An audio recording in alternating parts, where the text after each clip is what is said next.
15 seconds. Hey, guys. Hi. Okay, go Hi. live for 1 minute. Hi, Peter.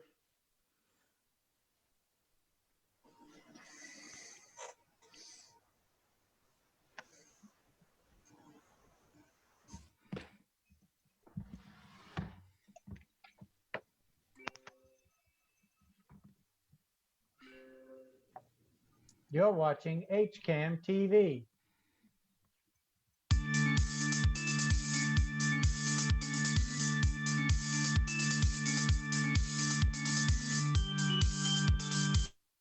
Hello, welcome to the HCAM Hangout Hour. We're so glad that you could join us. Today is Friday, July 10th, and we're going to be talking green things. Joining me today is our favorite co-host, John Ritz. Hello, John. Welcome to the show again. Ready? Good to have Hey, you Jim, back glad to be more here. often. Thank you. And our guest this first half hour is Peter Mezitt from Weston Nurseries. Thank you so much for being here, Peter. Well, thanks for having me. All right. And if Matt can hear us, Matt, thank you so much for getting Peter online so quickly. That was really great. So let's start off, Peter, with how are you doing? How is everything? Oh, everything's good, actually. We've had a good year, all things considered, with the way COVID has forced people to stay home. People have looked to do things in their gardens and their outdoors. And, we've been pretty popular through the last couple of months. Yeah. Now, during the very beginning, when everything was shut down, is your business in the category of essential that you were able to stay open? In the beginning, the state of Massachusetts followed the Homeland Security guidelines, and it did not specify whether our industry was deemed essential or not, whether you were a landscaper, a grower, a wholesaler, or a garden center. And we actively sought additional clarification on that, and kind of worked with some of the legislatures, myself and the Mass Nursery and Landscape Association. The Association of Landscape Professionals also worked on this. And then about 2-3 weeks later, they finally included the word horticulture, landscapers, garden centers to be essential, because mainly we provide part of the food chain, where we sell the vegetable starts, the seeds, the soils, the fertilizers, the fruit trees.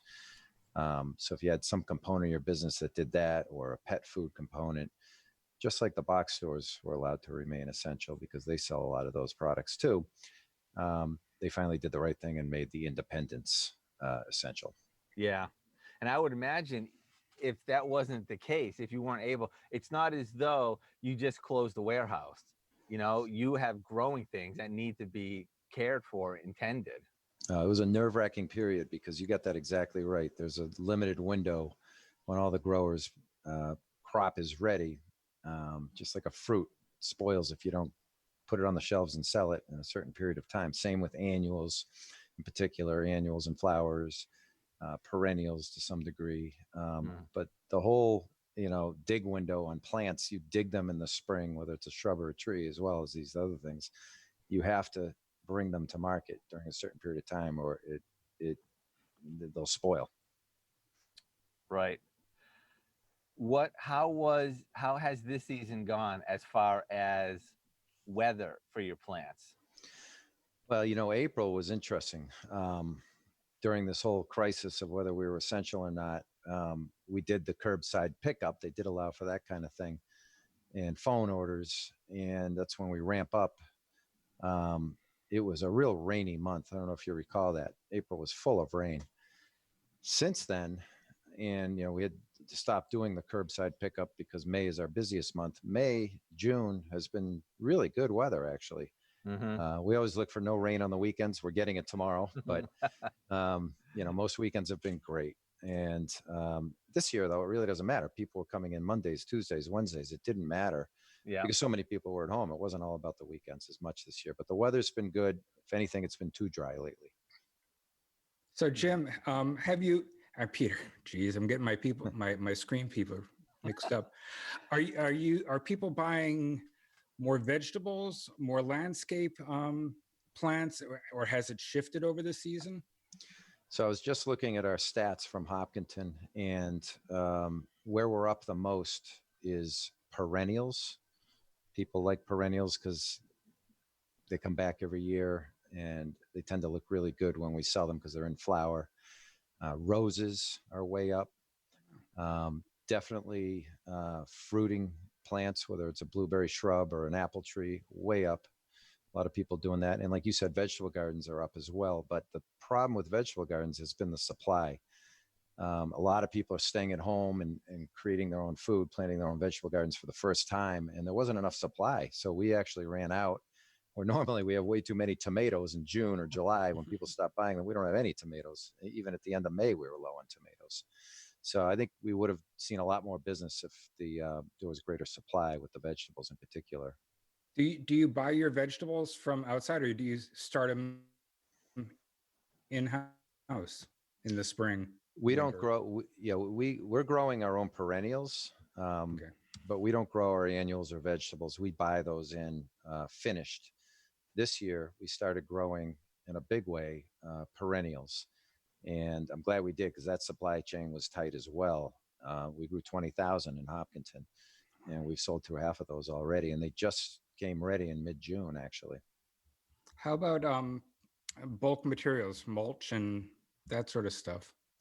Yeah, that's another one I forgot to mention is way up. Really? Way up. So whether it's compost, topsoil, or the mulches, again, people may have had a landscaper do it for them in the past. They were at home, they did it themselves. They wanted to get outdoors, enjoy the weather, and they couldn't go anywhere. So we've seen almost a doubling in our bulk deliveries that we do, whether it's 3 yards of topsoil, 5 yards of mulch. It was almost double what we normally do this spring. I helped with some of those numbers, so okay. Oh, thank you. Yeah, I've been reading how community gardens, the request for plots is double what it has been, and all the stuff that people can do at home has really been up. And I'm wondering, so many plants are gone, all your tomatoes, stuff like that. A lot of supplies are gone. Is it just as easy? And I'm going to show my naivety. Is it just as easy as digging a hole in the ground and putting a plant in there, and you have a garden? We had a lot of first-time gardeners this year for sure, and a lot of them came in with face masks on, and we never even talked to them. So we're a little concerned that people may not have. It really isn't that difficult. It's really, if I'm going to look at annuals and perennials, vegetables, just having a nice, good organic soil, using some fertilizer, and maybe applying fertilizer regularly throughout the growing season. I think a lot of people figure that out on their own, full sun locations for your garden. But when it comes to shrubs and trees in particular, people are spending, $50, $400 on a tree, that kind of thing. That's where we get a little concerned. We want to make sure people are successful. So you really do need a good rooting environment for your plant with good soils and starter fertilizer. You really do need to dig your hole at the right depth and plant the tree at the right depth, or the shrub, so that it survives. Needs to be located in the right sunshade environment, maybe not too windy for some plants. So you have to consider that. And one of the biggest components is taking care of it after you plant it. You can't just plant it and walk away. Even though we get rain, the rainwater may not get down deep enough. You have to water a bunch of times in the beginning. And in order to do that properly, there's some tips there. Like if you're planting on a slope and you're thinking the water's going down, it may be going down the hill and not down to where the roots are. So we spend a lot of time trying to make people successful in terms of their investments, and trying to make sure they do everything properly so they don't experience loss, because we warranty the plants too, and we're going to end up taking it on the chin if we don't make them successful. If that's what you're doing, if you do warranty the plants, and it is important for the width of the hole and the depth of the hole, what do you do to, do you ever have to say, wow, you put that root ball in way too deep, of course that $400 tree died? Yeah. We will go out and do inspections when it's a $400 plant versus just look at pictures if it's a $40 shrub. But yeah, you can see whether you go into an inspection or a picture that there was improper planting going on, and we'll replace it anyway most of the time. We do hand out things and we do try to talk to everybody, but we can't get to everybody on our busiest days. Sometimes people will not seek a replacement for free because they know they messed it up. But, if they do, they really appreciate that. And it goes a long way for the relationship building. Yeah. And maintaining the plants. Now, you were majorly involved in the 495 Overpass project. And I just was driving by today and thinking about how lush it's looking. The weeds are there too, aren't they? Yeah. So now, is there a watering system there? There was. So I think it's the 5th year now. And we really used a lot of water in the first year. And thank God we had water put in because that was a drought year. Since then, we've used very little water because the plant's roots acclimate and spread out and they trap more of the water available to them once they're established.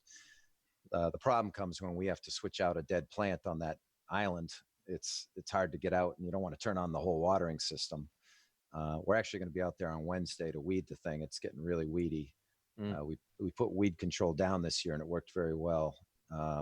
And next year we'll do a fresh layer of mulch, which will help with weeds as well. Mm-hmm. But yeah, it's constant. I'm out there myself a lot doing weed control. And next week will be a crew of 5. But every time we do it, it's expensive because you got to get police detail to protect the safety of the workers, steer the traffic away from the island a little bit. But I'm really pleased with how that looks. It's coming in nice. The oak trees on one end look really good. We do have to replace a bunch of crabapple trees on the other end, which had about, except for this year, so 4 years of gypsy moth and winter moth damage has taken the toll on those guys. So we're going to be doing some switch outs. We're going to rip out some trees and some shrubs that don't look so good, and we'll probably plant new ones out there this fall. Yeah. I find it striking, when you first come into town, it's just, it's just not an overpass. It's beautiful now. It's really nice. That's the reason we did it. It really sends the right message about the community when they see something nice coming in off the highway like that. And just quickly, where did you get the water from? Did you sink a well or is there a pipe down there? Tied into a 10-inch main on the eastbound side on the other side of the street and had to cross under the road and then come up. And we had to do it. And Paul Mastriani actually paid for that. So that's why he's got his name on a sign out there. How do those plants survive with the road salt and all the other crap that's coming off the road in the winter? Yeah, so we have to pick the right plants that can survive in that condition. It's a heat island, gets very hot, and it actually gets very windy. It's constant wind with cars going by. And then the salt, like you say, as well. You have to choose the right type of plants that can take those conditions. Okay, I'm going to transition back because you said something that I wanted to circle back around to. You were talking about annuals versus perennials. And for me, I don't know why anybody would buy an annual. I don't get it. You know what? I mean, if I'm going to put that work in, it's so nice to see it come back year after year. But you did mention perennial plants in a garden. And what type of gardening plants are perennials? Well, perennials are a name for anything that lives through the winter. Okay. But what we call perennials are herbaceous, tender tissued plants that die down to the ground. You don't see them, or you might see their spoiled leaves if you don't clean it up in the fall, and then they come back up through the soil again. That's the common reference for perennials. But shrubs and trees are also perennials, but they're just woodier plants that don't die back to the ground or might show above ground branch structure throughout the winter. So yeah, I wouldn't use annuals much either, but they're great in containers. And I think half the people that buy them are putting deck railing plantings or front step porch pots. And, that's a big part of our business is people want those changed over all the time for the spring, the summer. And then you think about mums in the fall. And then you think about a winter look too with branches in there and maybe even lights. So I think a lot of the annuals don't necessarily go in the ground, but they go above ground into these planters. Okay. So see, I did buy one of your $400 plants this spring. I didn't, but got enough other stuff. we're getting into the hot part of the summer, July, August. What sort of stuff do I need to worry about? Water, fungus, anything like that? Yeah, you look for, especially the newly planted plants. If you are just planting right before the heat, you want to water a little more. People are afraid that they can't plant in the summer. You certainly can. You just got to make sure you water and water a little more. And there's the right way to water, of course. You do get you get funguses in the summertime. We spray all of our peonies, roses, and our fruit trees. Those things are particularly susceptible to funguses, and you'll see a lot of leaf spots if you don't spray preventatively. And there's organic and there's inorganic ways to treat that. Real hot weather will produce spider mites on evergreens. You might see that on junipers. That's something to look out for. You do get, in terms of your vegetables, that's when you see your little worms crawling around your broccoli. So you want to get something, you want to keep an eye on that. You may not get it, but you want to keep your eye on that. We've passed the season of powdery mildew, but that can still happen now too. That's a real moist environment that would create that. And you do get root rot diseases, another fungus that can attack rhododendrons, for example, and just cause the leaves to shrivel. And that's a bad one, actually. You hope to not see that happen. All things to look out for with the summer in particular. Since you mentioned peonies, I'll get real specific. I've got an old peony, probably going on 30 years old, that isn't putting out any blossoms, hasn't for a couple of years. Do I wait till the fall and divide it, or what do I do with this thing? You know, you're the second person within a week, and I have to get back to the other person. I didn't know the answer. I'm hearing that this year.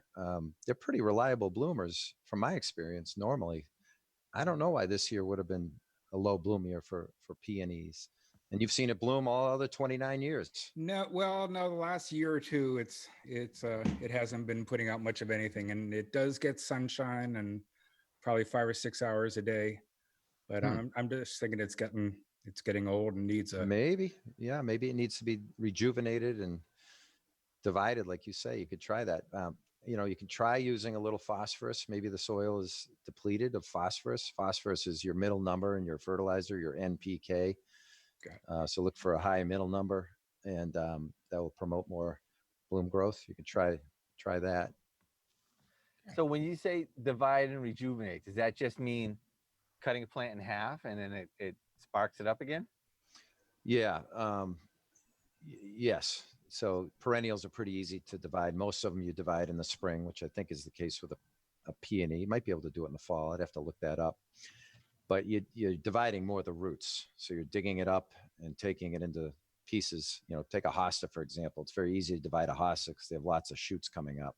Mm-hmm. And you can literally take off one big overgrown hosta. In fact, when they get real big, there's nothing in the center.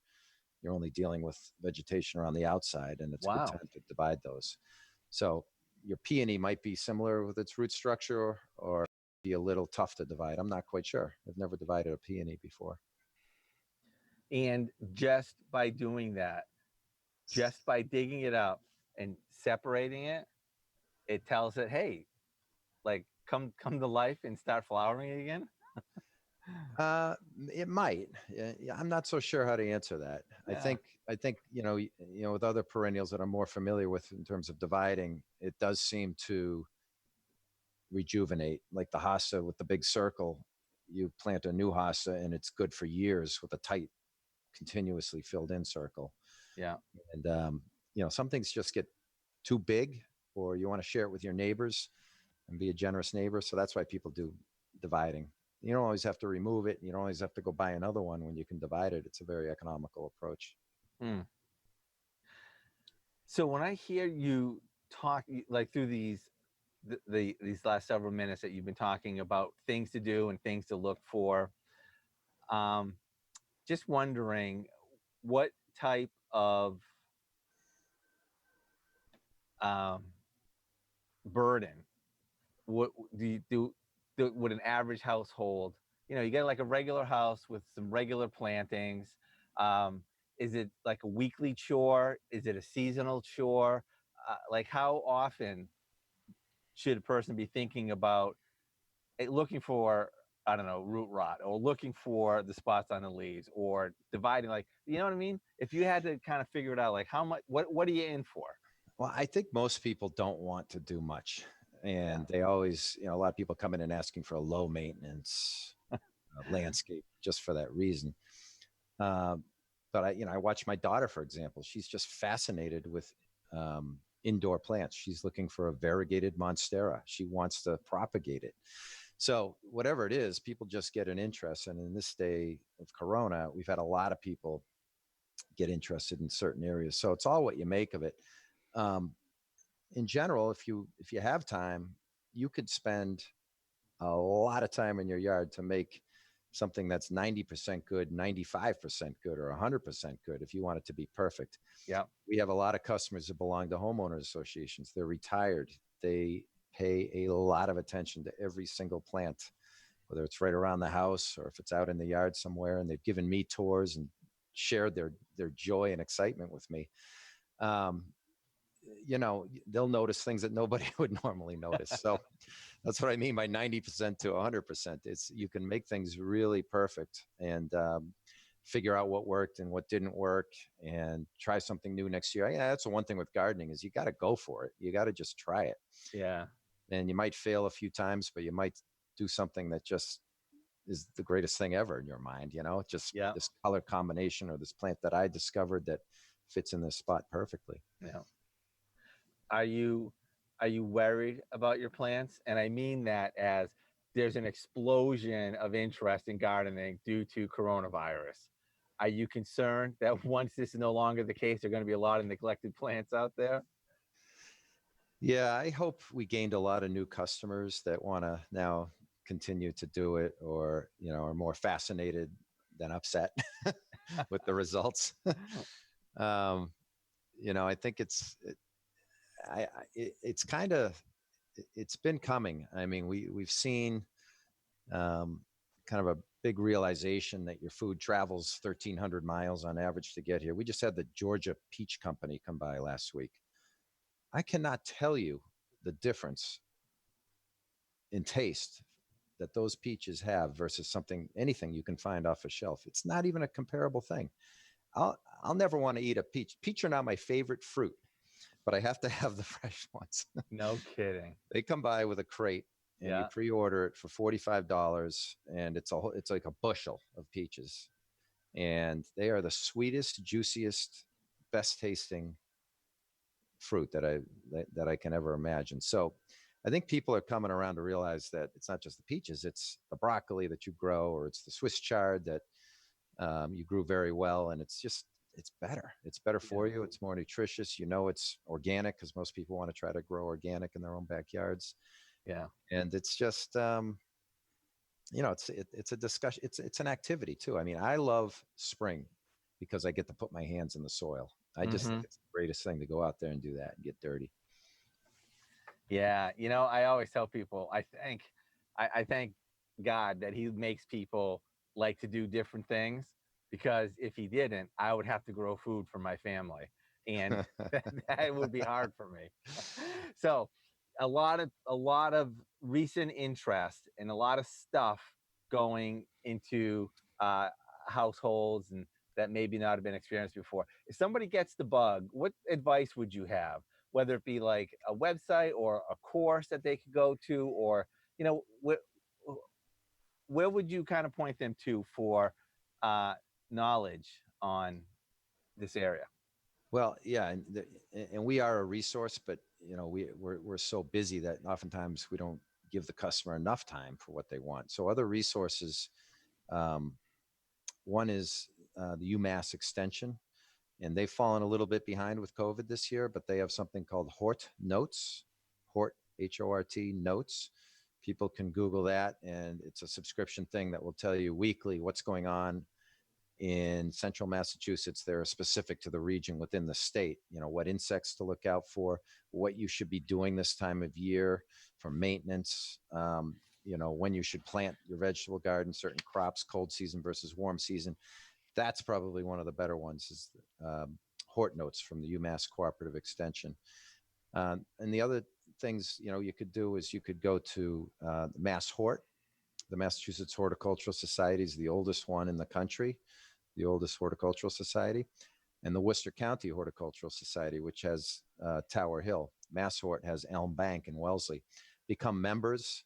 They each have between 5,000 and 10,000 members, and some of these people are novice gardeners who want to get into it and learn more. And you can actually volunteer. If you want to go the native route, there's Garden in the Woods, which is now called Native New England, and that's right next door in Framingham. It's about a 50-acre site, and they have done a great job bringing in all the natives to this region, not just natives to Appalachia, but Northeast natives. And you can walk around in trails and go into their shop over there and purchase. And these are the indigenous plants that so much of our native wildlife depends on for survival. So it's a big movement now. People are realizing how important the natives are too. So there's the New England Wildflower Society. Now it's called Native New England, actually, in Framingham. So those are some good resources. Other than that, I'm Googling all the time. I'm buying plants for our nursery. I can't keep up with the new varieties. There's so many new varieties being introduced. Oh my gosh, hydrangeas, forget about it. There's probably 30 or 50 new ones every single year. Wow. So I have to say, what don't I want? Because we'll confuse our customers too much. So I'm constantly, as a buyer for my own company, going on Google. And Missouri Botanical Gardens is actually one of the best resources for plant material, trees, shrubs, perennials. Missouri Botanical Garden is a very good resource. And then our own website, we have a plant library database, which is pretty darn good too. And you can take that further. You can look at the pictures and you can put together a wish list and then come in to shop for the plants that you like. Are you seeing trends? What's new and trendy in plants these days? Definitely the natives. The fruiting plants for sure. Blueberries. Oh my gosh, people are really interested in blueberries because they're pretty easy to grow. They're a native as well to the Northeast. It's just more, this has been a crazy year. It's been a little rising tide all around. I wouldn't necessarily pick out one category. I can tell you perennials, roses, just because I think we did a really good job displaying them. Our rose sales are way up this year too.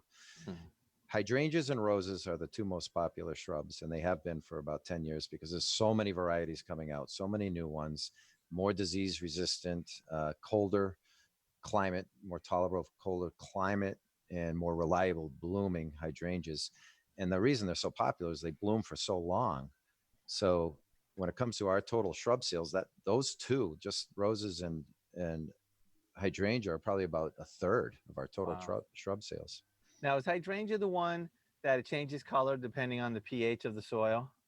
Right. There's 6 types of hydrangea species: the macrophyllus or big leaf, or the serratas or mountain. Those 2 species of hydrangea are the ones that can be blue in acidic soils like we have in New England. And oftentimes we'll bring them in from the grower and they're pink because the grower's soil media is more alkaline. Yeah. But we have to tell customers they'll be blue after about a year. When they bloom next year, they'll be blue in your yard. Oh, wow. That's so cool. Well, Peter, I didn't even get to my favorite question because we're out of time. But the next time I have you on, I'm going to ask you what's in your garden, because I want to know what you do. But we don't have time for that. So next time around. All right. Thank you so much for joining us today. It was really interesting to chat with you. All right. Thanks for having me. All right. John, thank you so much for joining us on short notice today. As always. All right, everybody. Now we're going to transition over to the second half hour. See you next time on the Hangout Hour. Yes, welcome, our special Karen. guest this half hour is Karen Cooprider, and we're going to be talking about the art of neighboring. Did I get that right, Karen? I guess so, yeah. So welcome to our show. Thank you. All right. So I'm really curious, before we actually talk about that, let's get a little bit of history on you for those who may not know you. Tell us a right. little bit about you. Sure. I'm Karen. I'm married to my husband for 31 years, Kurt. We lived in Hopkinton for 23 of those years, so we're pretty much longtime residents, not townies, but longtime residents. We have 4 daughters. They're all in their 20s. All grew up here in Hopkinton, gone to Hopkinton High School. They, the oldest is married and has 2 kids, so we're grandparents to 2 young a girl and a boy. And 2 of them work, and the youngest is a grad student at BC. I don't know, my background actually, education-wise, I went to MIT and studied aerospace engineering. Which means you're a rocket scientist. Yeah, so if you need one of those, right, if something's confusing, and it doesn't take rocket science. If you do need a rocket scientist, we have one in the house. But I haven't done engineering in years. Stayed at home, raised my kids, did some other odds and home businesses.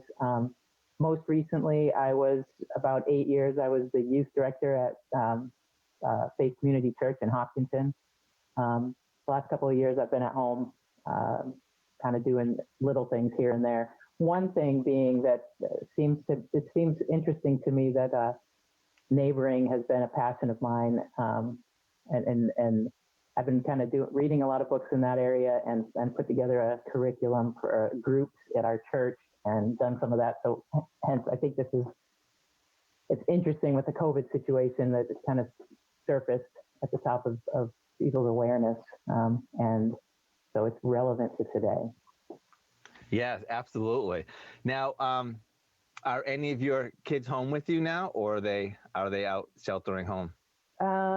Yeah, so today 2 of them are here, and our youngest lives with us. She's commuting.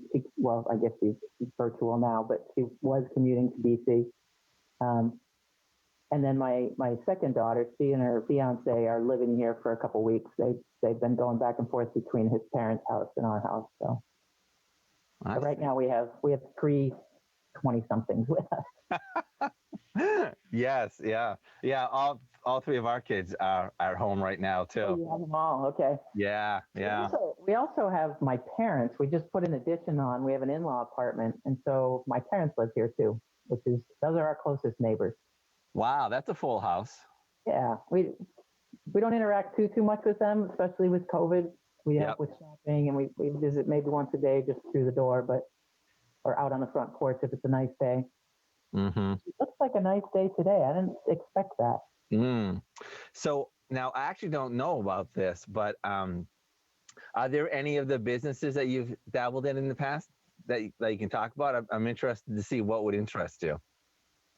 What would interest me? Yeah, like what had interested you? What businesses were you working on when you were doing some businesses? Yeah, I believe it or not, for about 10 years, I was a creative memories consultant. Oh, we love creative memories. That's so great. Yeah, so I haven't worked on a photo album in years, but used to help people put together photo albums and teach classes on that. That was. How come you haven't worked on a photo album in years? Well, because once I went digital, I have them all on the computer, and if I do a photo album at all, it tends to be a Shutterfly book or something like that. Okay, but that counts, Karen. That totally counts. I've done like 3 of those, so. Okay, yeah, Linda's transitioned to that too. And I see, really. Yeah, I think she's doing Mixbook now. Mixbook, I think is the name of it. Yeah, I don't know what that is. Yeah, I'm not sure. It's it's one of those websites designed specifically for doing that. But those are great because they're fun to work on, and then you have like a real printed book. Well, I have said actually, I'm trying to just get caught up on some of the things that I'm doing right now. But if this continues where I'm not working or whatnot, then I do want to sit and maybe do a book a year on Shutterfly. Since I have all the pictures gathered by year on my computer, if I just pick the best ones, throw it into Shutterfly, and create a book, then I can print multiple copies for each of my daughters. I thought that would be a project that I could see myself doing, but I haven't yet gotten to. Yeah. In fact, there are some other things that I've done. I did work at a cafe. I worked at Bittersweet for about a year. So I worked in a coffee shop, which was a load of fun. I love seeing the people in town. I love them coming in and out. I did catch your show yesterday, and I have Coop Ryder Family Recipes. I did that last year. Oh, that's awesome. That's great. Yeah, so I was listening. They're not gluten free though, and I know people who would probably pay for your book. Now, what I'm interested in is what did you make your book in? Did you use Microsoft Word or Publisher or some other kind of program? I think I ended up doing it in Microsoft Word. Okay. Yeah. What do you do yours in? Google Docs. Straight up, it's less formatting ability in Google Docs. I could make it prettier in Word. Well, you think so? I don't know. I'm just more proficient. Because you know what? I wasn't going to do this, but now you're making me do this. What are you going to do? What I've done so far is I started, as I said, she's got a whole bunch of recipes, and I started with the table of contents. Yep. So I'm going to share my screen so you can see what my table of contents looks like. All right. All right, here. Okay. Now, so this is it right here. Oh, nice. Yeah. And like, as I was mentioning, we kind of have it chopped up into these different things. And then we have Rachel's special recipes. Yeah. And then the specials that we have. And then what I'm doing is this one here I didn't do yet, but this was my first test one. And what I like about this is what we always say is get out all the ingredients. So I put all the ingredients first, and then I put the measurements after, because I think it makes it easier to just go down the list. I like that, yeah. And well, then, yours is formatted beautifully. I like it. Well, thank you. It's, you know what, that for me, that is my fun. I like playing around with that. So now I got like 60 pages of that to kind of go through and get everything standardized. Oh, nice. All right. Now we're ready for the main event, Karen. All right. I'll be honest with you. Going to Faith Community with you was really exciting because you were always so involved in the life of the church. And you always have been very interested in how other people are doing and in connecting with them and in growing with them. So when I was referred to you for the art of neighboring, I don't know where that came from, but that sounds exactly like you. You think so? You think yeah, so? I do. So I would like to start off, if you wouldn't mind, by defining and describing, like, what is the concept of the art of neighboring? Sure. Back when we first moved in, one of the things that my husband and I did was we said, well, we should get to know our neighbors, or at least who lives around us. So we, right out the gate, the first year we lived here, we just sent out flyers with our kids. We distributed them. They were little kids at the time, but we invited everybody for a block party, and we had a big cookout. Everybody brought their own meat to grill and something to share, and made it real low maintenance. And the police and fire, I don't know if we did this right away, but eventually we would invite them, and they would bring a fire truck or a police car or both, and they'd lead the kids in a bike parade and strollers just around the little block that we live on. And so it was just kind of natural for us to at least connect people, whether we knew everybody or not, at least that people could visit and get to know their neighbors a little bit. But neighboring, we talk about the art of neighboring, and neighboring is a verb in the way that I'm using it, but it really simply means being a good neighbor, and that would be maybe caring for the people around us and allowing them to care for you, reciprocal giving and receiving of good neighboring. It means having real conversations with and getting to know the people that are right around you, that live right around us. Literally learning someone's name, listening to someone's story, giving help or receiving help. It's basically doing life with people without an agenda, with a business or religious or political or otherwise agenda. Just getting to know and living life with people. And so it's always been something I've been interested in. As you said, I'm just a relational person.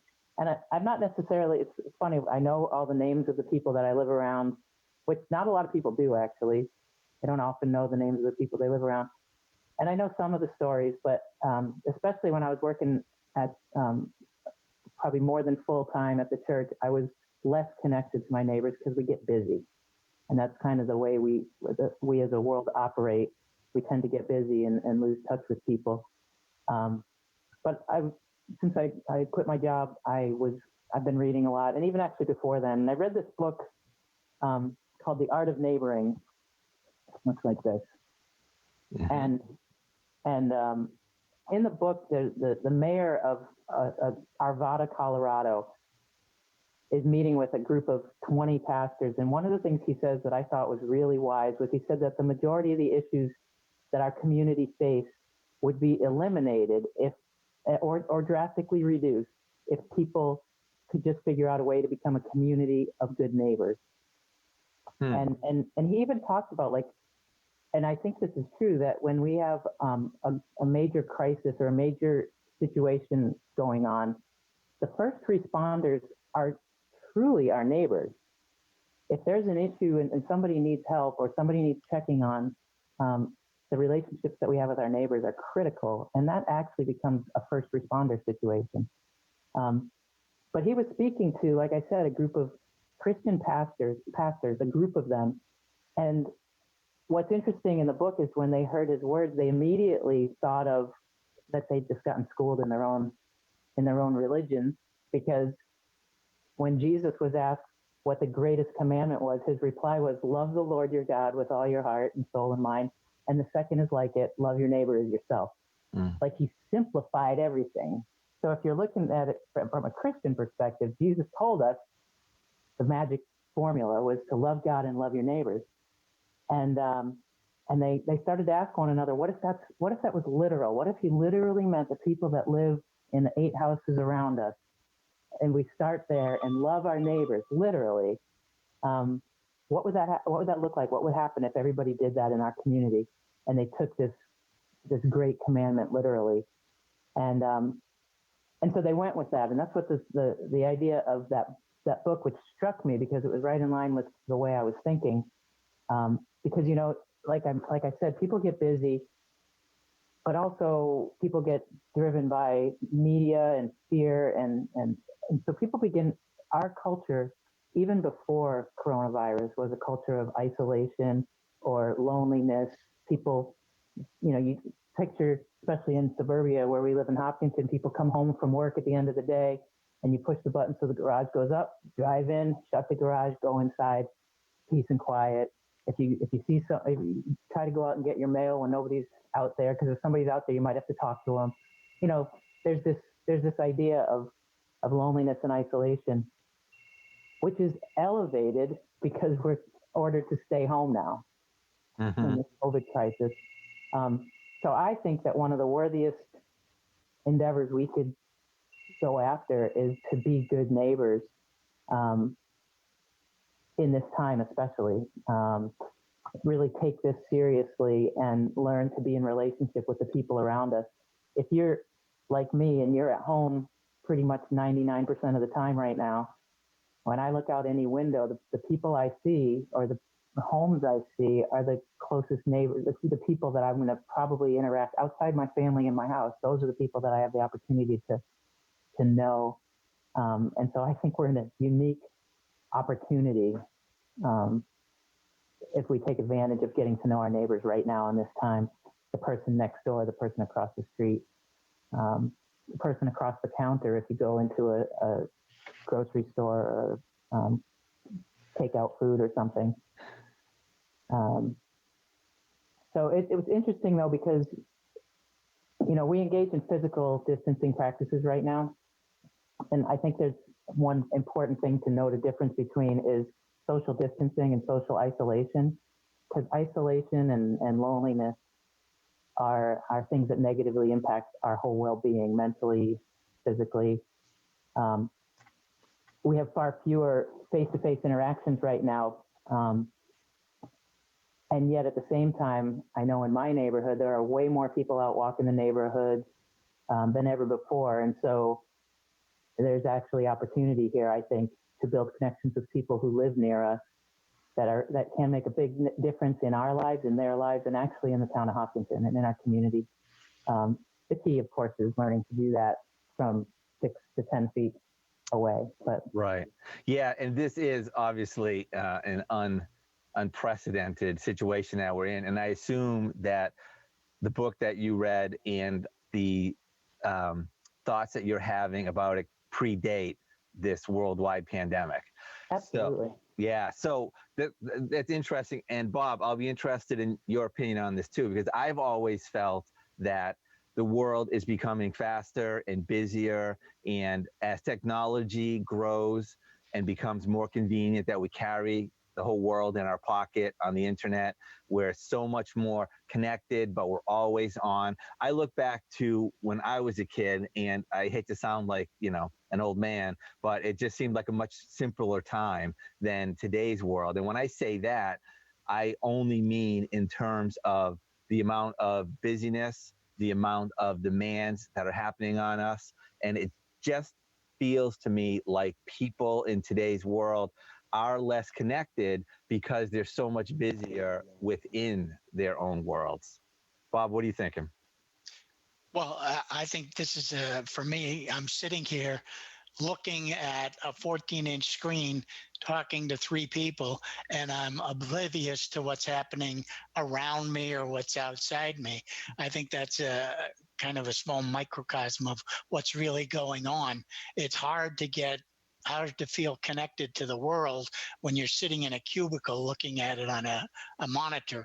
If you're out, like a lot of people do, and a good idea is to get out on the trails, walk, and feel nature and feel the vastness that's out there. It makes you feel a lot more like a part of the universe rather than trying to dive into the computer. And that's where my life is. So I think that's true, that's what's happening.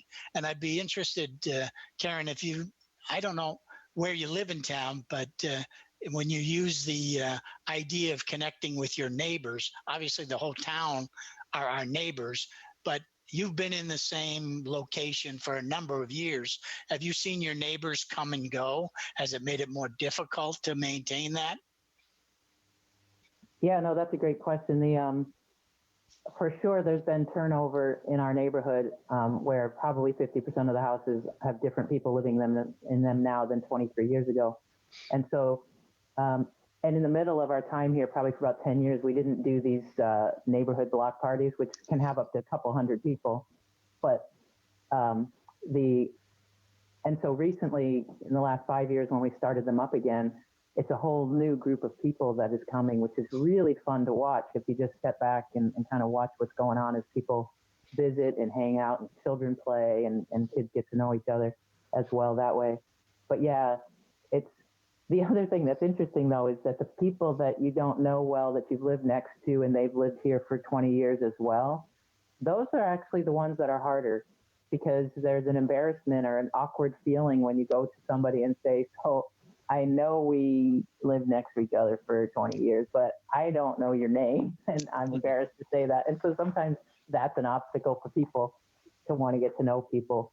But what's funny is I've been helping people lead classes on this topic over the past year and a half, and to a person, everybody says that right now it's way easier to talk to a neighbor than it's ever been. There's no awkwardness, because it doesn't matter if you knew them before, if you're meeting them for the first time, if you see somebody and you're taking a walk and they're passing you on the street or whatever, everybody welcomes a gentle hello, introduction. How are you doing? Is your family doing okay in this? Everybody healthy? And you can quickly go deeper and understand a little bit more about their story and your story in this time, because there's a connection that's easy to make right now. And so that's a helpful thing right now, to get to know people and leverage that to know our neighbors and look after their needs. Did you find that one of the easier ways to get connected with your neighbors, you mentioned that you didn't do your block parties for the first 10 years you were here. Was it the fact that you had children that were mixing among the neighborhood children that caused to be more of a family environment? Yeah, when we had our kids and they were younger, it was you notice that even now, it's easy for the families that have kids. They're the ones that want to come to the party because the kids want to play. They want to go around the bike parade. They want to play with their friends. Right. We knew our neighbors better when our kids were in the neighborhood or when our kids were in school. And then there was the gap in between where Kurt and myself, we were just working and we didn't have kids around. And so we did it less. We've gone back to it, especially now that I'm home. But yeah, and having a conversation like this for our listeners as they're listening to and watching today, just talking about this topic changes then how you see people and the opportunities that you see are before you. Some people get a little stressed going through a class like this or talking about this topic because they think, I don't have time for this. I can't add one more thing to my already busy calendar. When I get home from work, I don't want to get into a conversation or have to have a friend over for dinner, a neighbor over for dinner. I don't want to do any. And what I tell people is, this isn't an adding to your to-do list thing. It does require somewhat of a willingness to be interruptible or a little bit flexible. But really, by having this conversation, what just happened in each of you guys and anybody who's listening is your eyes just opened to possibilities that you encounter on a daily basis as you go about your normal business. So as you interact with people, you might think, I know what Karen was talking about. I should say hi to that person right now and ask them how they're doing. I know that's what I should do right now. And before you would have thought something different, like I'm going to quick turn around and go down the other aisle in the grocery store so I don't have to talk to that person. But neighboring is all about making connection, and it might require a 5 minutes of your time to have that conversation, but it's not adding things to your calendar necessarily. It's encountering and engaging the opportunities that present themselves as you go about your daily life that I think are fairly easy to do. We just don't tend to do that. Yeah, I agree. I think also too that's a really important point that you mentioned about doing something small. And you're just thinking about this and you're going, because when Bob was speaking about going outdoors and kind of feeling connected to the world, I didn't realize how much I was lacking that. I'll take my dog out to relieve himself one more time, and it's 10:30, 11 o'clock at night, and all the stars are out, and I'm listening to the wind in the trees, and just those few moments are enough to make me think, wow, I don't really have enough of this in my life. So just getting a taste of it is enough to really spark a desire for it. Right. And it doesn't have to be complicated. In fact, the simple first step, and what this in particular this book talks about, you can't love somebody when we're told to love our neighbors or just befriend the people around us. And first of all, not everybody's going to want to be your friend or engage, and that's fine. It is just a few connections that are around you anyway. But you can't do any of this if you don't know somebody's name. And so the basic first step in any of these situations, whenever you meet somebody, is to introduce yourself. Hi, my name is Karen. What's your name? A simple question, because suddenly that creates connection, because our name is personal, right? But then beyond that, things that people can do, really simple, like you said, Jim. They don't have to be complex and earth-shattering. But you could reach out to somebody with an email or a phone call, or you could, when you see somebody outside, like I said before, make a point to talk to them or ask somebody how they're doing, especially during the crisis. You could, and I know, Jim, your old neighborhood does a great job at this whole neighboring thing, the one up by Stewart and up there, Jamie Lane. But they, you can create a neighborhood directory so that when there is a need or there is an opportunity or there is an invitation, then people can communicate with one another. Right now, you could host virtual connections with your neighbors, or you could sit outside in the front yard in a big circle with some chairs and have drinks in the afternoon or whatever and visit with one another in somebody's yard. Clearly, everybody's going on social distancing walks or a virtual trivia night or game night of sorts. But one of the biggest things that I think is important in neighboring for everybody to consider is to take care of those who are vulnerable or need help. in life, not just today, but in life. It's good to know who are the elderly people, who are the disabled, or the sick, or who are the single parents that might need a little assistance because they're home with kids by themselves. Today, who are the people who are first responders who are out working all the time and might need help at their house? But for all of those people, to know their names, to know their story a little bit, and introduce yourself and check in regularly, to offer them help, with the elderly, somebody who's older in your neighborhood, to help them connect on Zoom so that they can talk to their family or whatever. But certainly errands, if you run into the grocery store, I'm going to the grocery store, can I pick anything up for you? Just simple little things that I think I know growing up, if my mother was baking and she needed eggs, she didn't go to the grocery store. She talked to her next door neighbor first. Or if we were going to play out, if they needed to run somewhere, they just, we're going out tonight.